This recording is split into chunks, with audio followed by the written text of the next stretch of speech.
مظہر برلا صاحب last comment کیجیے گا, یہ کہیے گا آپ کو کیا لگتا ہے کہ مودی سرکار ہوش کے ناخن لیں گے, سمجھ آئے گی کہ بھائی میں غلط ہوں, مجھے پیچھے ہٹ جانا چاہیے, یا آپ کو لگتا ہے کہ جو شیطانی ذہن ہے وہ پھر سے اگریسولی چلے گا؟ نہیں علی ڈار صاحب, ہوش کے تو قریب بھی مودی نہیں پھٹکتا. وہ میرا خیال ہے وہ جو یہ ٹولہ ہے نا ایک انڈیا کے, امت شاہ, مودی اور اجیت کمار دوول, وہ چین سے نہیں بیٹھیں گے. میرا خیال ہے کہ 3 سے 5 مئی کے درمیان مودی کوئی نہ کوئی حرکت ضرور کرے گا. وہ اس کے بغیر اس کی جان نہیں چھوٹ رہی, وہ ضرور یہ پاگل پن کا مظاہرہ کرے گا. میں سمجھتا ہوں, میں نے پچھلے دنوں بھی اسی پروگرام میں کہا تھا کہ انڈس ٹی ٹی تو میں سمجھتا ہوں اس وقت غلطی ہو گئی تھی. کیوں غلطی ہوئی تھی؟ کہ یہ جو 3 دریا ہیں, راوی, ستلج اور بیاس, بات انہی پہ ہونی چاہیے تھی. ان کا پانی پاکستان کو ملنا چاہیے تھا. وہ 2 دریا تو آتے ہی کشمیر سے ہیں, جو چناب اور جہلم ہیں, وہ تو متنازع علاقے سے آ رہے تھے. اس متنازع علاقے کا فیصلہ ہونا تھا, تو ان دریاؤں کو کیسے ہم نے انڈین دریا مان لیا؟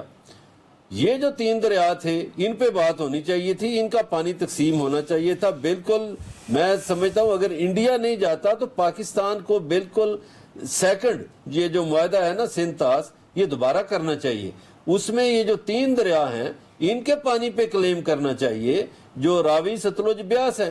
باقی چناب اور جہلم جو ہیں وہ تو آج متنازع علاقے پہ رہے ہیں, اور متنازع علاقے پہ جو انہوں نے ڈیم بنائے ہیں, جیسے بگلیار ڈیم ہے یا کشن گنگا ڈیم ہے یا دوسرے ڈیم ہیں, وہ نہیں بنانے چاہیے تھے. متنازع علاقے میں کیسے بنا لیے انہوں نے ڈیم؟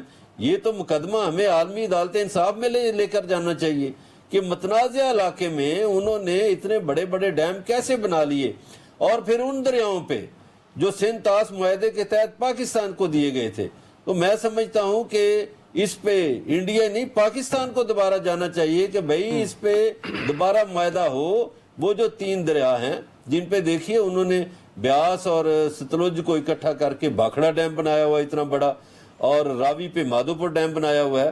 تو آج وہ دریا جو ہیں جب پاکستان میں داخل ہوتے ہیں تو پانی تو داخل ہوتا ہے نہیں, دھول اڑتی ہے. یہ انٹرنیشنل قوانین کی خلاف ورزی ہوئی تھی. انٹرنیشنل قوانین یہ کہتے ہیں کہ اگر ایک دریا ایک ملک سے زیادہ ممالک سے گزرتا ہو یا ایک سے زیادہ صوبوں سے گزرتا ہو تو آخری مقام تک پانی جانا چاہیے. یہ انٹرنیشنل لاز کی خلاف ورزی ہوئی تھی. ہمیں یہ ایگریمنٹ دوبارہ کرنا چاہیے. بالکل اب تو گیم ہمارے پاس آ چکی ہے. ہمیں چونکہ ہمارا پانی روکا گیا ہے اور سندھ طاس معاہدہ انہوں نے ختم کر دیا ہے, اس لیے ایک نیا معاہدہ ہونا چاہیے جس میں یہ جو 3 دریا ہیں جو ہماچل پردیش سے آتے ہیں ان پہ بات ہونی چاہیے, جو انڈیا سے آ رہے ہیں اور پاکستان کا پانی انہوں نے روکا ہوا ہے.